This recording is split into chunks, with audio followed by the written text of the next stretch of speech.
Hello and welcome to Good Game, the show for gamers, by gamers. I'm Junglist. And I'm Bajo. Well, it's been a long time coming, but finally we get our hands on the cooperative PS3 shooter, Haze.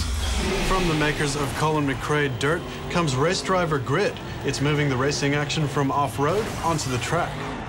Lux looks at the healing properties of gaming. His attitude changed a lot from cranky mood into happy mood. And we look at game Piracy. It's on the rise and being blamed for spiraling costs and even the complete failure of some games. So what's the industry doing about it?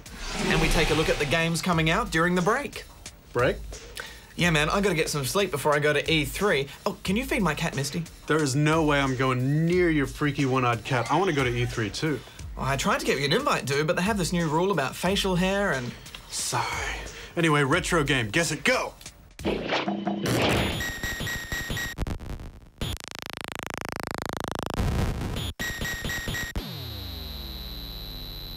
Have to go all the way back to 1981 for that one. I'm gonna go read me some news. I'll just sit here. Rockstar North's Grand Theft Auto 4 has passed its most significant milestone yet by making an entry into the world-famous Guinness Book of Records. Gamers bought over 3.5 million copies, spending more than $320 million on the game and earning it 2 records, for the highest-grossing video game in 24 hours and for the highest revenue generated by an entertainment product in its first day of release.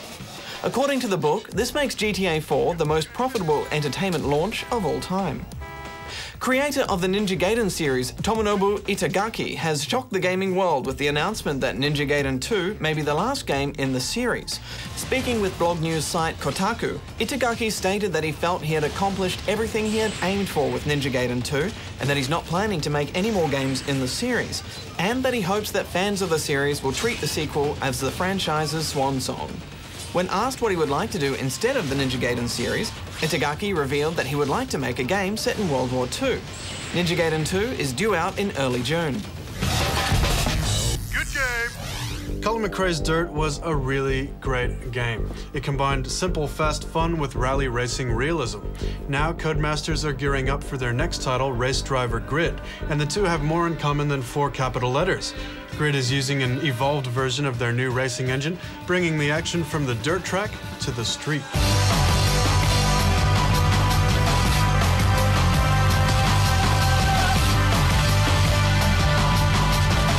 As to be expected, you'll need to earn money to buy better cars and reputation points to get into more advanced events.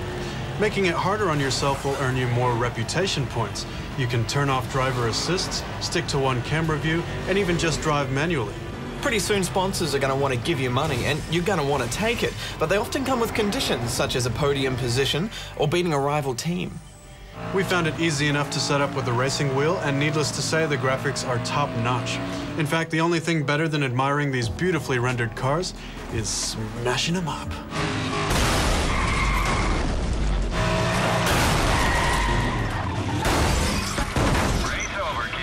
Other races are still on set paths, but they won't hold back from knocking you around. And likewise, if you think someone's a threat, you can put them out of commission. In fact, you're encouraged to. This guy's at the top of the table. You need to do something about that. Very little emphasis here was placed on the handling differences between the different cars, and simulation fans will be further frustrated when they learn that there's no options to tune your car. Their punishment could be a little more realistic as well, but then I suppose you wouldn't get away with the bumps and grinds that come with overtaking 3 cars in one turn, and that can be pretty fun. That's not to say it's an easy game, and to say there's more cosmetic options than practical ones is an understatement. It's trying to be a non-serious game, but it's actually kind of hard to finish first. Yeah, sometimes when you're up against the top racing teams, you're actually advised to aim for a lower position. Say what you want about the punishment system being too lenient, but if you do spin out, you'll fall back to last place with very little chance of coming back. I also giggled maniacally, however, when I found out you don't have to pay for car damage. I too giggled, Badge, but for me it was the camera. Tight turns will tilt the camera a little off-center, bumps will give it a little shake, and cinematic angles let you feel the full impact of crashes. It's like every little bump and scrape is given flavor. I know a lot about bumps in a racing game, Jung. Scrapes too. And if you do find yourself in a bad way, you can actually rewind and play back the crash as many times as you want. When you're done enjoying the carnage, you can rewind to a place where you feel comfortable and actually resume the race from that point. You get more reputation for not using this feature, but didn't stop me. I would have liked to have seen a rear view mirror, but all round I think the camera really makes this game. You can take the action online as well, but there's a huge omission here, Badge, and that is the lack of split-screen multiplayer. There's LAN too, but that really only benefits PC users. This is exactly the kind of game where you'd want to have some crazy crashes with your mates sitting right next to you, and you can't. What were you thinking? Final thoughts? In a world of simulation racers and silly fun racers, you can't please everyone. Well, Grid compromised, and while arcade racers will get frustrated with the difficulty, realism racers will definitely get frustrated with the lack of options and handling. Which leads me to believe that while Grid is a game everyone can enjoy, few will make it their racer of choice. I'm giving it 6 out of 10 rubber chickens. Badge? Yeah, if you're after realism, I'd have to recommend something like R Factor or Forza 2. But here the camera work stylizes and romanticizes the cars, and that's what fans want. I'm giving it 8 out of 10 rubber chickens. Racedriver Grid comes out for the PS3, 360, and PC. We reviewed the PS3 version. Coming up later in the show, Haze. But first, Lux takes a look at the healing properties of gaming. Gamers have long suspected there's more to video games than just fun. And now it seems that medical professionals are starting to agree with them, as increasing amounts of research show that video games can actually aid in the recovery of sick and injured people.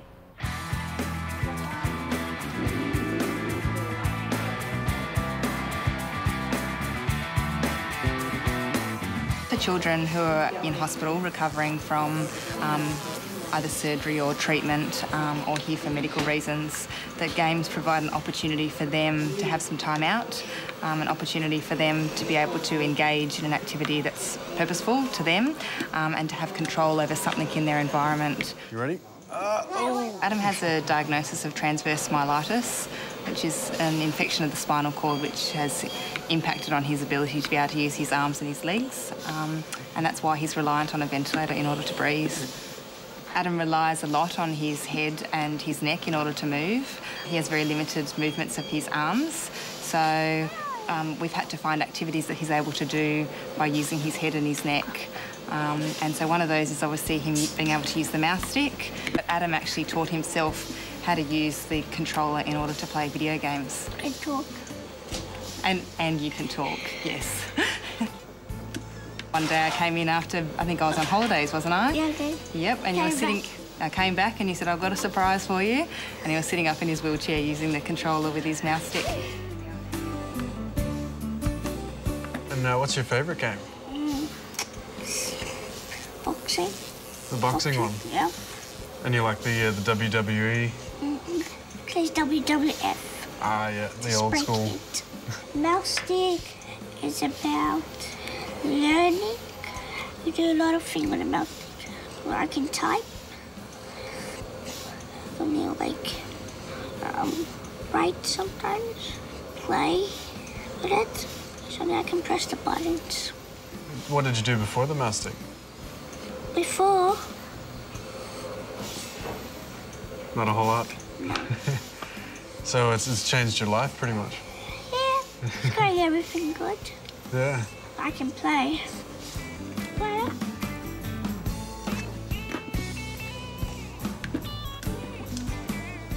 when Adam started playing games, were there any differences that you noticed in his attitude, or?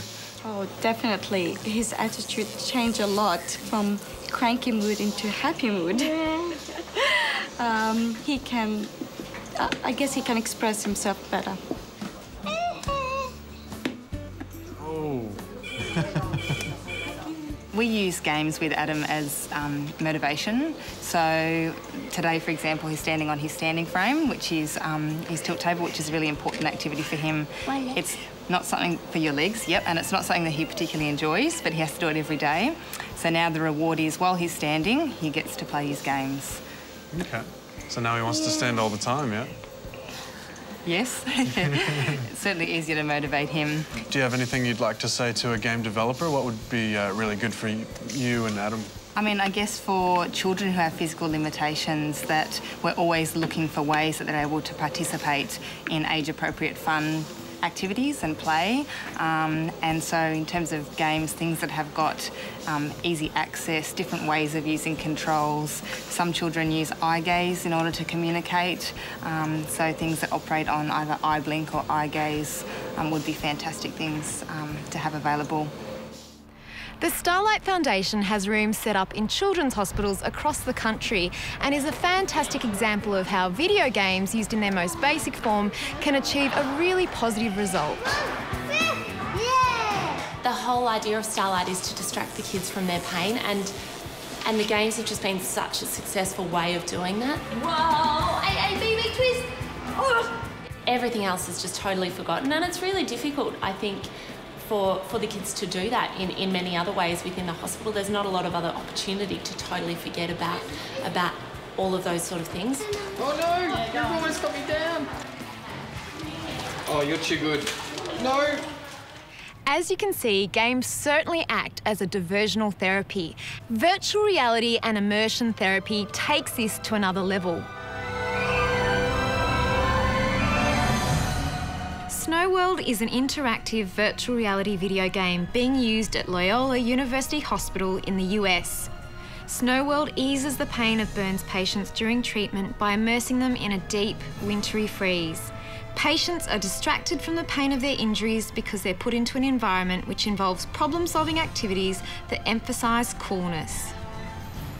The US Navy is also employing the use of virtual therapies in the treatment of injured soldiers and those suffering from post-traumatic stress disorder. Virtual reality systems allow doctors to recreate war conditions. In clinical studies, 8 Iraq veterans with post-traumatic stress disorder underwent virtual reality treatment and 6 showed a reduction of symptoms. It's not surprising to see that today the medical profession are looking at unconventional ways to treat patients, not only in their physical but mental recovery as well. And whilst games may never replace traditional medication, they certainly are an easier pill to swallow. Good game. Are we on? Are we live? Bert Eastman reporting live as the city is in shambles after it has fallen victim to a full-scale zombie attack. ACA stands by its journalistic integrity and promises to keep reporting the action to you as it happens. The damage is almost immeasurable. Shotgun ammunition and chainsaw supplies are at an all-time low. Raccoon City and the Mushroom Kingdom have been taken over completely. And as we speak, the very studios we film in are surrounded by what the authorities are referring to as the Dead Rising. Authorities are also telling citizens to make sure that they have boarded up all their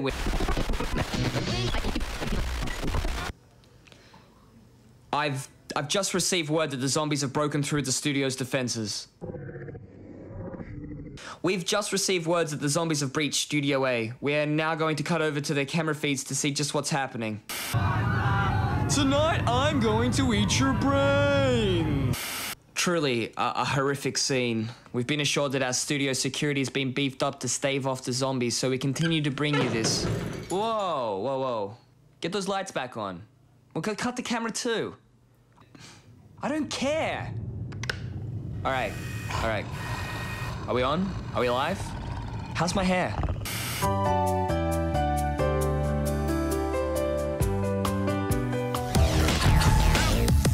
Good game.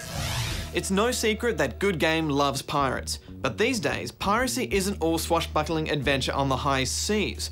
Today's pirates are more likely to be looting and pillaging from the comfort of their bedroom than from a Spanish galleon. And they aren't after golden doubloons either. They're pirating video games.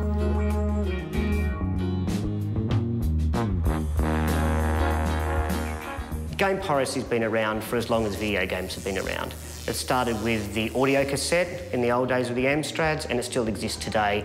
Another form of copying is peer-to-peer download, so putting it on a net or on a server and allowing it to be downloaded by somebody else. So whether you're sharing that over the internet or on a hard copy on a disc, both are piracy. Video game piracy is a concern to us, and we monitor it in a couple of ways. We monitor it from a policy point of view, so talking to government about intellectual property protection and copyright protection, and secondly, from an enforcement point of view. PricewaterhouseCoopers is a professional services firm, and I'm one of the leaders of what we call the forensic services part of the firm. So we prevent, detect and investigate economic crimes, basically, and piracy being one of those. Our focus is on the larger distributors of pirate games. Having said that, whether you distribute and sell one pirate game or hundreds of pirate games, it's still a crime. If a pirate is actually prosecuted and found guilty, there are fines that can be imposed and even jail terms. On the civil side as well, they can be effectively sued for losses, which can involve them requiring that their assets be seized and so on and so forth. Despite the risk of fines or even imprisonment, game piracy is still on the rise. Each year, the local industry is estimated to lose $100 million to illegal copying and downloads. That's about 10% of our industry's total worth. But if there's so much at risk with game piracy, why do people do it? I've been copying games since the very first computer PC I ever owned. And the first game that I ever copied, I don't know where it came from, but it was the Teenage Mutant Ninja Turtles monochrome. As I've sort of grown older and sort of gotten, a bit more morals, if I like a game, if I really enjoy a game, I'll go out and I'll pay for it. But if I'm just going out to try a game, I'll download it from various sources and try it. And most of the time I don't enjoy it. I play for a day and that's it, and move on to the next one. I think people do it because it's free. Particularly if we look at peer-to-peer, people are used to going on the internet and everything on the internet is free. The music's free, movies are free, so they assume that games should be free as well. And because it's so simple and it's seen to be a victimless crime, that there seems to be no reason not to do it.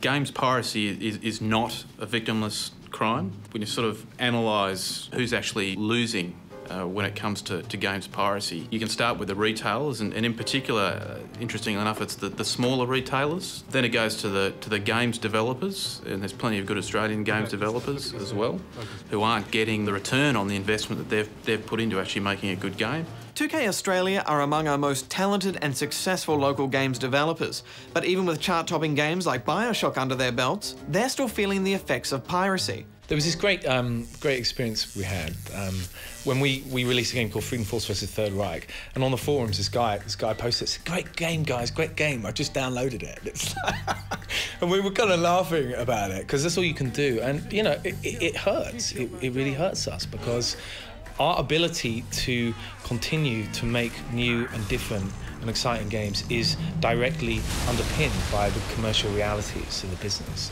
Bioshock was a bestseller, but it was also one of the most pirated games of last year. How does that impact you as a developer? The game generates less money, and it means that we have to take less risks, because as a general rule of thumb, as the industry gets bigger, as these games become exponentially more expensive, there is a downward pressure on the creative process, because there are so many people whose jobs are on the line if the game doesn't succeed. So the simple metric in my mind is that the more piracy that exists, the less original and interesting games you're going to get, and the more rip-off RTS and FPSs you're going to get. So can there ever be a solution to game piracy? I don't think there's a solution to game piracy. I think what we need to do is ensure that we keep it under control as best we can, but so long as the media is freely available and the desire to pirate games is around, I don't think we'll ever squash it. I think there can be a solution to games piracy. I think there are technological anti-piracy measures, obviously, in games these days. There's no doubt in my mind that those technological measures are getting better. I think they will help to reduce piracy. They currently are helping to reduce piracy, but I think that will continue in the future. It's very clear to me that there isn't really a defence for piracy, but we have to, as an industry, we have to be practical about it. And I feel very strongly that what we have to do is give people a reason to stay online, to keep their copy of the game. We've got to think about how you can incentivize people to have legitimate copies. I'm sorry if I ended up taking some money away from Aussie developers, but make your games longer, make them replayable, make me want to pay for them, and I'll pay. As usual, we're keen to hear your thoughts. What's your take on game piracy? Do you consider it theft? What can the industry do to make sure you don't go to the dark side? The forums await you. Did you actually want to do that whole thing in a pirate costume? I did, Jung, but you know, for some reason pirate outfits make people nervous. Now on to the next task for the Good Game project, Office Wars. We need your suggestions on items that you can collect around the office to give you an edge. You know, this is just a game badge, right? Not real life? Yeah, I know. The Office Wars project will be carrying on throughout the break, so make sure you check the forums regularly to cast your vote. This week we need your decision on what practical jokes you can pull on your fellow employees to keep you one step ahead of the pack.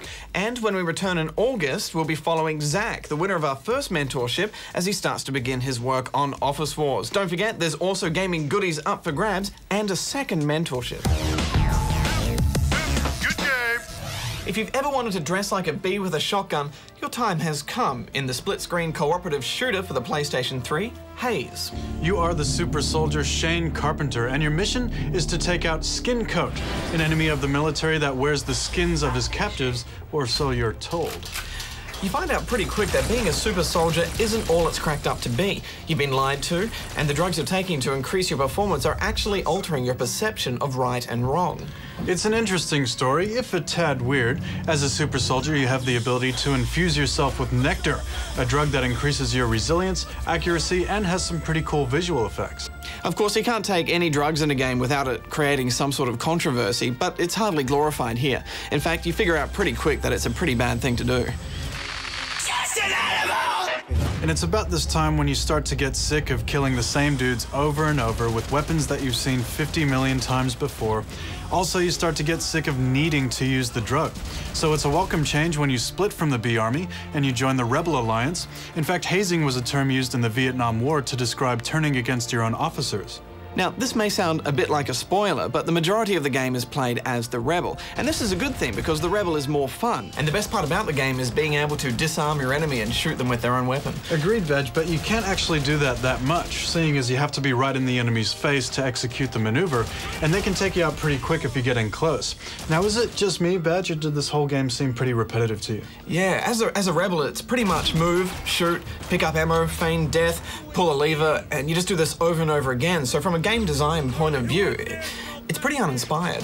Early on, the Rebel cutscenes put me in mind of Half-Life, and the dialogue was interesting, but there just wasn't really enough to make me sit up and say wow after the first 3 missions. I think the fact that you always feel like you're shooting the same enemies with the same weapons throughout the whole game is the main reason to this.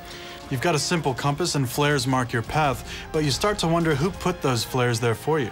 It's magic, Jung. Magic is your excuse for everything, Badge. No, Haze just doesn't have the same direction that other linear FPSs have. It's true, you know, COD 4 and Bioshock just had such a great way of twisting the action and keeping the story interesting.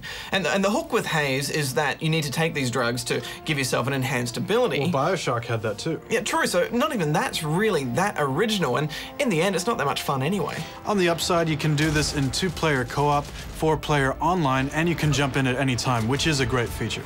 But in Deathmatch, they've tried to go for a rock, paper, scissors scenario, and it means that as a B soldier, you're much more overpowered in the darker levels because you can see where all the enemies are. But as a Rebel, you can feign death whenever you like, and it even shows a picture on the HUD saying that, you know, you've been killed. It's almost like both sides have too much power at times, and it gets a little unfair. There are vehicles in single and multiplayer, and it's then that you start to feel a bit like this is borrowing from Halo, but it borrows the idea and not the implementation. So whereas in Halo it's really fun to get on vehicles and spin around and drive around with your friends, here it's much easier just to get off the car and walk. We think this comes from the handling as well as the camera being locked on the same axis as you turn, so it really just feels like you're running fast but with less control. We are making a lot of negative comments here, Jung, but it's not that Haze is a bad game, it's just it's all a bit meh. The developers, Free Radical, are responsible for the Time Splitter series, which was awesome at pushing the hardware for last-gen console. It's a shame that their ingenuity didn't spill over into next-gen. Yeah, I agree, Badge. It's not really a bad game, and there's an interesting story, but there's really just nothing to wow you here, and certain parts of the game, like traps and vehicles, just felt tacked on to me. I'm giving it 6 out of 10 rubber chickens. If they just mixed up the enemies a bit more and maybe had some different weapons, it would have been a really cool game, but as it stands, it's all just a little bit uninteresting. I'm giving it 6.5 out of 10 rubber chickens. Good game. So gamers, did you guess the game for this week? Colony 7 was released in arcades in 1981 by Taito and combined two of the most popular games of its day, Space Invaders and Missile Command. Well, that's our last show for a few weeks, and we'll be back in August. What's your pick of games coming out over the break? I'm hanging out for Lego Indie, Jung. I was a big fan of the movies, and Lego games always seem to follow the story pretty closely. Fun with a mate as well. I'm really waiting for Ninja Gaiden 2. The first one was so hard. I'm keen to see if they make it accessible whilst keeping the challenge of it. Plus, swords on chains. You know I love me some survival horror, Jung, and with no sign of Resident Evil 5 on the horizon, I'm hanging out for Alone in the Dark. But I'm always a little skeptical when a game comes out on almost every platform at once. I'm also really looking forward to Age of Conan, which is based on the original Robert E. Howard novels. We've been smashing the beta, and we can say that basic combat is pretty unique, with left, right, vertical attacks and blocks, mounted combat, and quest-based crafting. With some great writing behind it and an infinite world of evil sorcery to fight, this one's looking extremely promising. It's very much an adult's game though, Badge, and certainly playing on a few male fantasies. And Super Smash Bros. Brawl. It's been a painful wait for us Aussies to get our hands on this Nintendo mascot mashup, and it's already been so successful overseas. Thanks to everyone for watching, and the forums are still open, so keep your ideas flowing for the Good Game game. Good luck to everyone in the Call of Duty 4 exhibition bracket as well. Until next time, gamers, take care. See you in August. Bajo out. Junglist out.